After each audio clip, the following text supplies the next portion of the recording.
You're watching The Legal Breakdown. Glenn, with all eyes on a possible pardon for Ghislaine Maxwell, that draws into sharper focus the situation where Donald Trump and the DOJ fired Maureen Comey, who was one of the prosecutors who actually prosecuted Ghislaine Maxwell. And so, first and foremost, what might the rationale be for the DOJ to fire the prosecutor who had all of the information, pertinent information about this case, just days before they engaged in this new endeavor where they're likely going to offer her some type of sweetheart deal in exchange for absolving Donald Trump? So I think most directly, here's what I would say the rationale was. When you sit down with a defendant and you want to debrief, that's the term we use, that defendant, to see what kind of information the defendant can provide, typically about the crimes of others, bigger criminal fish. The only appropriate person to sit down with that kind of a defendant who is maybe seeking to strike a bargain with the prosecutors, with the government, is the lead prosecutor. Why? Because the lead prosecutor will instantly know, given the well of information she has about the evidence in the case, because she, Maureen Comey, was the lead prosecutor, she will instantly know if Ghislaine Maxwell is lying or is telling the truth about the ins and outs of the Epstein case, who may have been involved, who might not have been involved. She's the only person to know it. Todd Blanche can't know it because he was not involved in the Epstein or Maxwell investigations, indictments, or the prosecution of Maxwell. So it seems to me, Brian, that even though Maureen Comey is the daughter of one of Donald Trump's avowed enemies, James Comey, the former director of the FBI, they could have fired her the minute Donald Trump took office, right? But instead, she continued to work in her job as a federal prosecutor in the Southern District of New York U.S. Attorney's Office for 6 months during the first 6 months of Donald Trump's term. She was a highly regarded, well-respected, experienced prosecutor of about a decade, and they didn't fire her during those first 6 months. And just about a week before we learned that Todd Blanche would be the DOJ official to go interview Ghislaine Maxwell, what did Pam Bondi do? She fired Maureen Comey. I mean, those two things are not a coincidence coming so close in time. It seems like they wanted to make sure they would box Maureen Comey out of participating, as she should have, in any interview with Ghislaine Maxwell or any assessment of the credibility, the truthfulness of what Ghislaine Maxwell might have told prosecutors.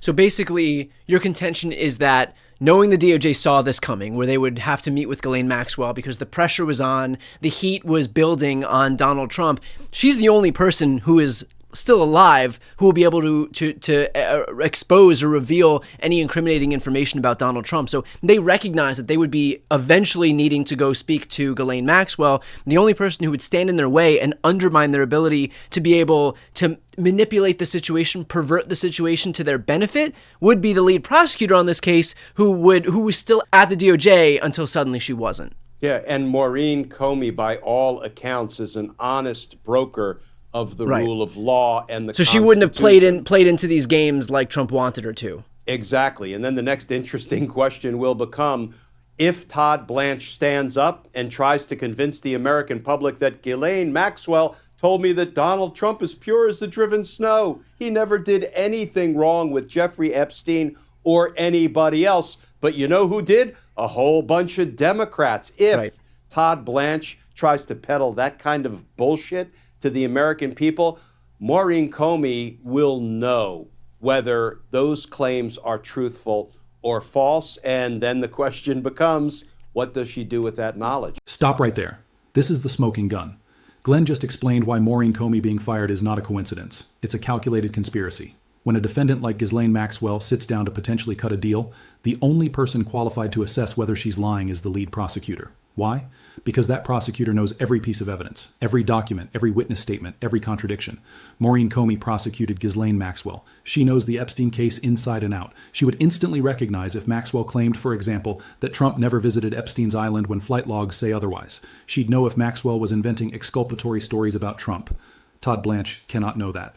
He wasn't involved in the Epstein or Maxwell investigations. He's Trump's personal lawyer who became Deputy Attorney General as a reward for defending Trump in the hush money case. So here's the scheme. Fire the one person who could expose Maxwell lying to protect Trump. Replace her with Trump's personal lawyer. Then have that lawyer interview Maxwell, accept whatever she says, and announce to the world that Trump is innocent. That's not justice. That's a cover-up operation.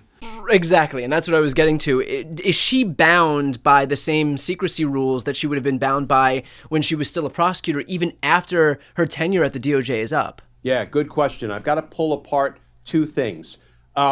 First of all, there is certain information that we come into possession of as prosecutors that is the product of grand jury proceedings. Those are secret by law.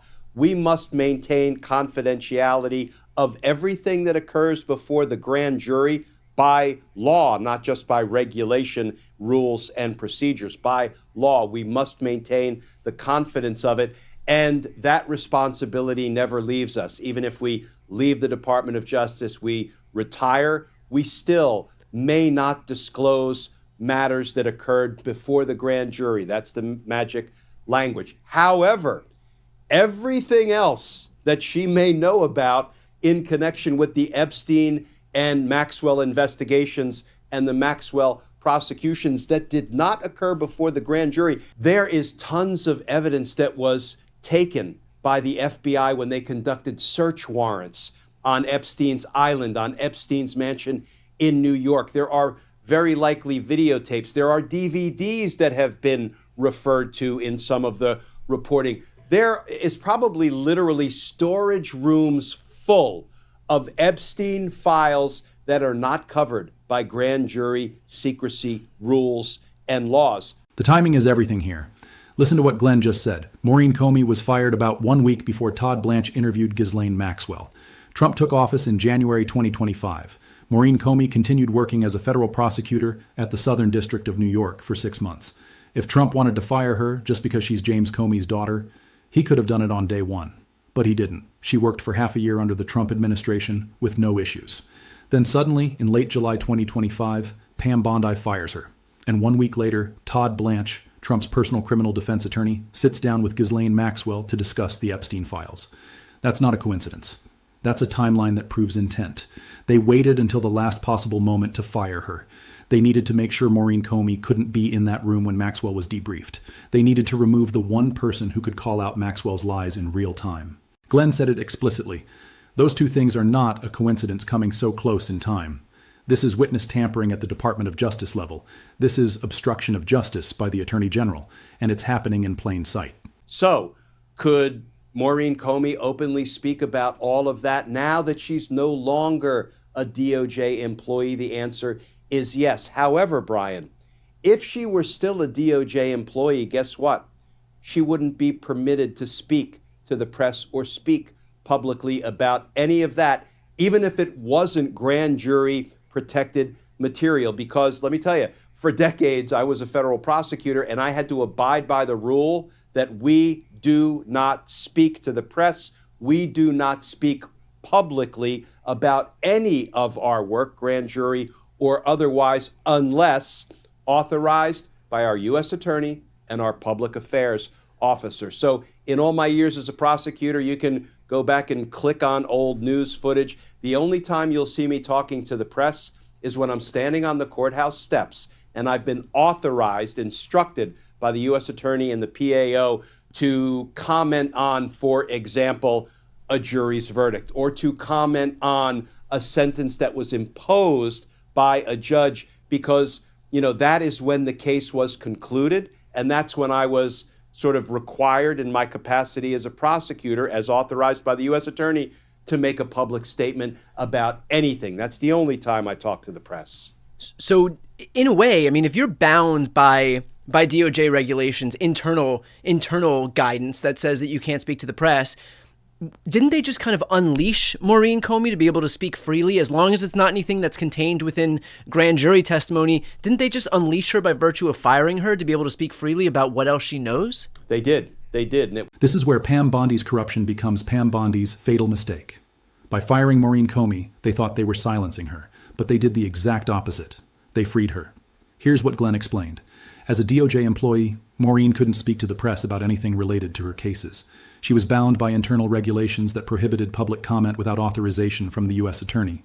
She could have all the evidence in the world about Trump and Epstein, and she couldn't say a word.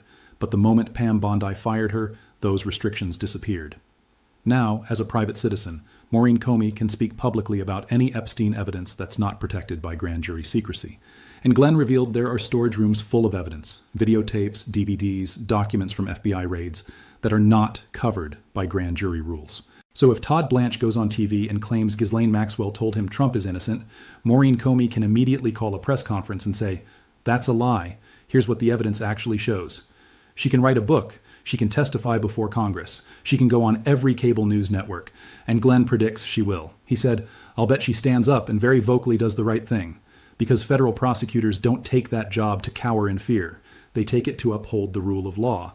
Pam Bondi thought she was removing an obstacle. She actually created a whistleblower. And unlike government employees, whistleblowers can't be silenced. Trump is about to learn that the hard way. Was not a wise move. Of course, the question is Maureen Comey the kind of person who is going to be comfortable stepping into the public, light and begin to talk about this? We all know there will be hell to pay. We know that Donald Trump will probably try to retaliate against her the way he's retaliated against her father by directing he be criminally investigated. Right. There's no evidence he committed any crime. So it's a decision that she's going to have to make for herself. And so that's exactly what I want to dig in on, this idea. We know that Trump is going to weaponize the DOJ against her if she does decide to speak out. And so how firm is the footing that she's on to be able to speak out, knowing that Pam Bondi would go after her? She's on firm legal footing. As long as it's not grand jury protected material, she's on firm legal footing. It really comes down to what kind of a battle does she want to take on with Pam Bondi, Donald Trump, and company. Let me tell you what I would do, Brian. If, for example, I handled, together with other great prosecutors, the biggest RICO prosecution in the history of D.C. federal court. And if I had some political type start to lie about the evidence in the case, the RICO case that I prosecuted, you're damn right I'm going to correct the record very publicly, politely and professionally, but I'm going to say, no, those politicians are spewing lies about the criminal case that I prosecuted together with my great colleagues. So that's a decision Maureen Comey is going to have to make for herself. Right. I mean, even if she's on firm legal footing, the reality is that if the DOJ goes after you, it's still going to cost you time. It's going to cost you money. It's going to cost you resources. It's going to cost you your sanity, your stress. Right. And so it's not just the fact that, OK, at the end of this thing, she's on firm legal ground. It's also what happens in the lead up to, us recognizing, or the courts recognizing rather, that she's not guilty of anything that the DOJ is accusing her of doing. Yeah, but I have a feeling she strikes me as the kind of person who's going to stand up and do what's right, even if it's not easy. We don't take on the job of federal prosecutor because it's easy or right. It's safe. Or because you want to cower in the face of somebody doing something illegal. Yeah, I mean, if this is an all-hands-on-deck moment in this fight for American democracy and for the rule of law against a corrupt presidential administration. And, if I had to lay my $1 bet on what Maureen Comey will do, I'll bet she stands up and very vocally does the right thing. Well, it would make sense for her to hold off until there's some reason for her to actually speak out and possibly refute some misinformation or disinformation that the Trump administration puts forward. Because once that happens, once she speaks out, all bets are off, and Trump is going to unleash on her and start from that moment to denigrate her character. And so she's probably holding her powder dry until the moment that it's actually needed, so that she doesn't do it now, has her, entire character defamed for weeks and weeks and weeks. And then if and when some misinformation or disinformation about Epstein and Trump or Maxwell comes out, then by then it's already too late, and people aren't going to believe, at least on the right, people aren't going to believe what Maureen Comey says because of all the work Trump has done to discredit her. But if she waits, and the first time she speaks out is when we get that information released by Donald Trump to frame him as some innocent, bystander in all of this, then I think it'll have more of an impact. Yeah, and she should take some comfort in the knowledge that if she is, as you say, defamed by Trump and company for weeks and weeks and weeks for speaking out and telling the truth about the Epstein and Maxwell files and cases, she will be an extraordinarily good company. That company will include people like Liz Cheney and Adam Kinzinger. It will include people like Letitia James, Alvin Bragg, Jack Smith. It will include people like her father, James Comey, and former CIA Director John Brennan, and so many others. It will include judges who were appointed by presidents who were Democrats, by presidents who were Republicans, and by Donald Trump himself, who Donald Trump defames early and often, calling them all radical left-wing lunatics, regardless of what president appointed them. She will be in very good company because all of those people have stood up in their own way, done the right thing, and they have suffered the consequences of Donald Trump's defamation. But I'll bet they can sleep well at night, knowing that what they did was the right thing to do by the rule of law, by the American people, and by American democracy. Last question here on this. If Donald Trump does defame Maureen Comey, is there any recourse? Because obviously Trump is protected by virtue of this new provision that the Supreme Court created out of whole cloth in criminal cases, but this is a civil matter when we talk about defamation. And so is there a way that the sitting president could be held liable for defamation while he's still president if he attacks Maureen Comey? Yeah, so first of all, if there was a viable defamation suit to be brought, it would probably at a minimum be delayed until he left office, perhaps. But more fundamentally, think about E. Jean Carroll, who successfully sued Donald Trump even for conduct and statements he made that were defamatory while he was president. Right. And the reason is, if you are a government official, including President of the United States, and you do things that are beyond the scope of your official duties as a government official or President of the United States, then your immunity yields, your immunity to civil lawsuits yields, and you can potentially be sued. But, there's a lot that goes into whether you can actually and practically sue a sitting president. Not an easy thing to do.